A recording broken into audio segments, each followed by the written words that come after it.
Hello friends, आपका स्वागत है हमारे यूट्यूब चैनल केपी इंस्टीट्यूशन में। आइए आपको लेकर चलते हैं हमारे ऑडियो प्रोग्राम की ओर। हमारा आज का टॉपिक है क्लास 10th के लेसन 3 का पार्ट 4, क्रियाकलाप 5, छल्ला और कील।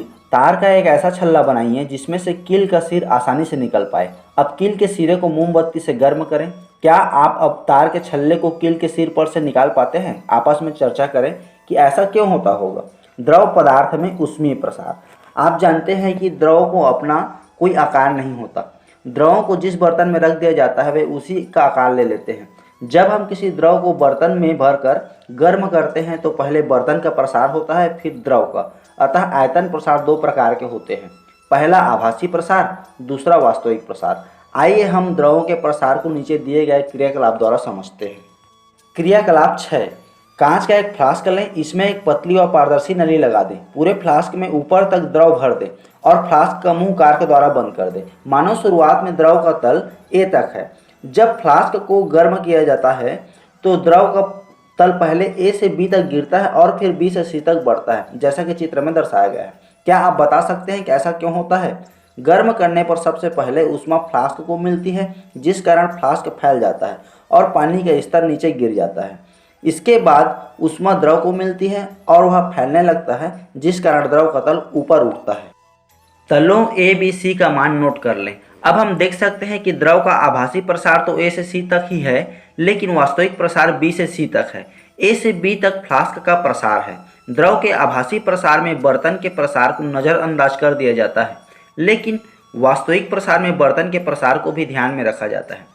B C equal to A C plus A B, अर्थात द्रव का वास्तविक प्रसार बराबर द्रव का आभासी प्रसार धन बर्तन का प्रसार। यह भी जानिए, अन्य द्रवों की तरह पानी भी गर्म करने पर फैलता है, लेकिन नैसर्गिक बात यह है कि यह 0 डिग्री सेंटीग्रेड से 4 डिग्री सेंटीग्रेड के बीच नहीं फैलता। यही कारण है कि ठंडे प्रदेशों में भी जलीय जीवन सुरक्षित रह पाता है।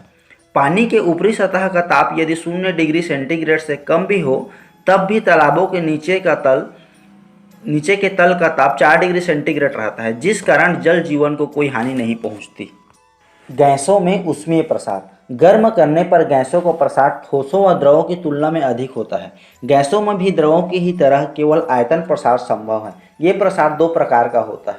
पहला, नियत दाब पर। यदि नियत दाब पर गैस का ताप बढ़ाया जाए तो गैस का आयतन बढ़ेगा। इस प्रकार के प्रसार गुणांक को आयतन प्रसार गुणांक कहते हैं। किसी गुब्बारे को ऊष्मा देने पर उसके भीतर की हवा गर्म होकर फैलने लगती है। यह आप गुब्बारे के बढ़ते आयतन से देख सकते हैं। अतः गैस का आयतन प्रसार गुणांक बराबर आयतन में वृद्धि बटा प्रारंभिक आयतन गुणित ताप वृद्धि, अर्थात lambda p equal to del v upon v del T.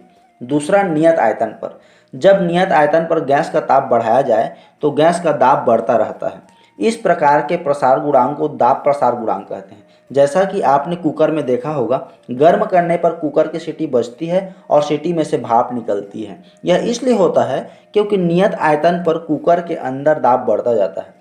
अतः गैस का दाब प्रसार गुणांक बराबर दाब में वृद्धि बटा प्रारंभिक दाब गुणित ताप वृद्धि, अर्थात lambda v equal to del p upon p del T. क्रियाकलाप 7, कांच की एक छोटी सी खाली बोतल के मुंह पर पानी के कुछ बूंदे लगाएं और मुंह को सिक्के से ढक दें। अब हाथों को आपस में रगड़कर गर्म करें और आधे मिनट के लिए बोतल को हाथ से पकड़ें। आपको सिक्का नाचता नजर आएगा। सोचिए ऐसा क्यों हुआ होगा? यह गैस का किस प्रकार का प्रसार है? नियत आयतन पर प्रसार या नियत दाब पर प्रसार? एक प्रश्न है, गैसों और द्रवों में केवल आयतन प्रसार ही क्यों संभव है? तीसरा, भौतिक अवस्था में परिवर्तन। ऊष्मा मिलने पर पदार्थ की अवस्था एक रूप से दूसरे रूप में परिवर्तित हो सकती है। नीचे दिए गए चित्र का अवलोकन करें और उदाहरणों के साथ समझें। क्रियाकलाप 8, एक बर्तन में बर्फ के टुकड़े लें और थर्मामीटर की मदद से इसका ताप नोट करें। जैसे जैसे आप बर्फ को गर्म करेंगे वह पिघलने लगेगी। उसका ताप नोट करते रहें जब तक कि बर्फ पिघल नहीं जाती। अब इस पानी को और गर्म करते रहिए और ताप नोट करते जाएं। जब यह पानी उबलने लगे और भाप में परिवर्तित होने लगे, इसका ताप नोट करें। अब अपने अवलोकन का ग्राफ बनाएं। क्या यह ग्राफ कुछ इस प्रकार दिखेगा? हमने देखा कि गर्म करने पर पदार्थ का ताप बढ़ता जाता है। एक ताप पर पहुंचने पर पदार्थ की अवस्था में परिवर्तन होने लगता है और इस परिस्थिति में पदार्थ का ताप बढ़ना रुक जाता है। ऐसा इसलिए होता है क्योंकि गर्म करने पर प्राप्त की गई ऊष्मीय ऊर्जा पदार्थ का ताप बढ़ाने के जगह अवस्था परिवर्तन में व्यय हो जाती है। चूंकि यह दी गई अथवा पदार्थ से ली गई ऊष्मा ताप वृद्धि के रूप में दिखाई नहीं पड़ती, इसलिए इसे गुप्त ऊष्मा या लेटेंट हीट कहते हैं। गुप्त ऊष्मा दो प्रकार की होती है। पहला, गलन की गुप्त ऊष्मा, लेटेंट हीट ऑफ फ्यूजन।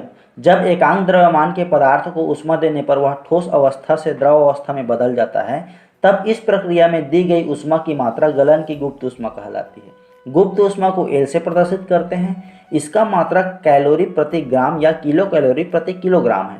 बर्फ के गलन की गुप्त ऊष्मा 80 किलो कैलोरी प्रति किलोग्राम है, अर्थात 0 डिग्री सेंटीग्रेड ताप पर 1 किलोग्राम बर्फ को 0 डिग्री सेंटीग्रेड के ही 1 किलोग्राम जल में बदलने के लिए 80 किलो कैलोरी ऊष्मा की आवश्यकता होती है। यदि किसी पदार्थ का द्रव्यमान m तथा गुप्त ऊष्मा L हो तो एक निश्चित ताप पर पदार्थ द्वारा दी गई या ली गई ऊष्मा Q = ml होती है।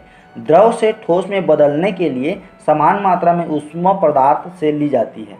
दूसरा, वाष्पन की गुप्त ऊष्मा, लेटेंट हीट ऑफ वेपोराइजेशन।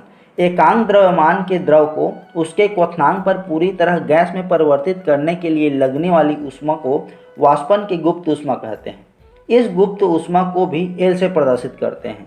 वाष्प से द्रव में बदलने के लिए भी समान मात्रा में ऊष्मा पदार्थ से ली जाती है। धन्यवाद।